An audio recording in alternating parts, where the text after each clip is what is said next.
The government is facing a backbench Commons revolt tonight over its plans for a high-speed rail link between London, Birmingham, Manchester and Leeds. Round about 30 Conservative MPs are set to vote against the £50 billion project, claiming that it's too costly and it's going to damage the environment. Supporters say that the scheme will boost the economy, but the former Tory Cabinet Minister Cheryl Gillan says it's not needed. If the government is going to go ahead with this, they need to know that they have not got a blank cheque, and B, there are still going to be people fighting for the protection of their constituents' interests and the environment, and to make sure that this project is built in the right way wherever possible. Now, one of the party's MPs, Chris Williamson, says the benefits outweigh the disadvantages. There can be no blank cheque for any project, but look, because of the government's prevarication, that's actually led costs to rise. We need to get on with this. This is an incredibly important and exciting project,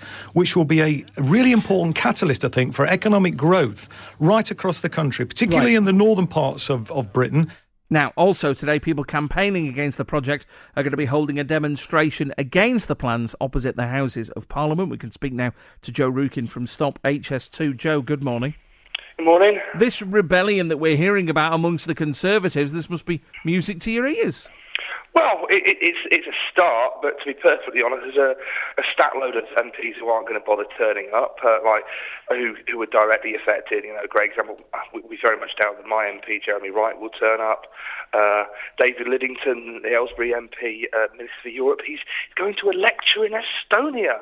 And realistically, it's quite sad that there's so many MPs who'll be willing to vote for this today who know absolutely nothing about HS2 and are willing to, reel off this drivel that you've just heard. Oh, it's going to be this great magic one that's going to transform the economy and bridge the North-South divide. No, it's not.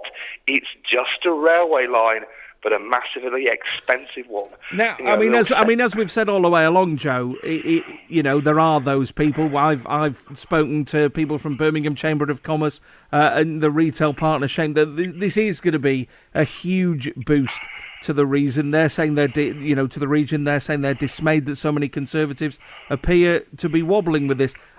Is it not the case that neither side can absolutely guarantee that their argument is going to ring true? What, Birmingham City Chamber of Commerce? No. City Chamber of Commerce that HS2 Limited have paid to lobby for HS2, that Chamber of Commerce. Anyway, I would say yes, you can, because you look at all the international comparisons, and high-speed rail projects have been financial basket cases because the grossly inflated passenger forecasts that were used to justify their construction never turned up. Like, you look at High-Speed 1 in Kent, it should have cost and bear in mind there wasn't a railway line under the sea before, it was a genuinely new railway. That was meant to cost £1 billion when they set off. It cost 11, and the National Audit Office has said that it would cost the taxpayer another £10 billion in the extra subsidies because the passengers they projected never turned up. It's carrying about 10 million passengers. It should be carrying over 25 million passengers. And this is the same with HS2. Right, we're going to say in 10 years' time, we're going to say, right, it's 20 minutes cheaper. Sorry, it's 20 minutes quicker to get from London to Birmingham on the train. It will cost twice as much. Oh, we'll all go on that then. Like, get real. Look at what's happened with, say, London to Birmingham travel recently. The numbers on Virgin have come down because Chilterns has put on a better service that is cheaper, and people are going on that instead.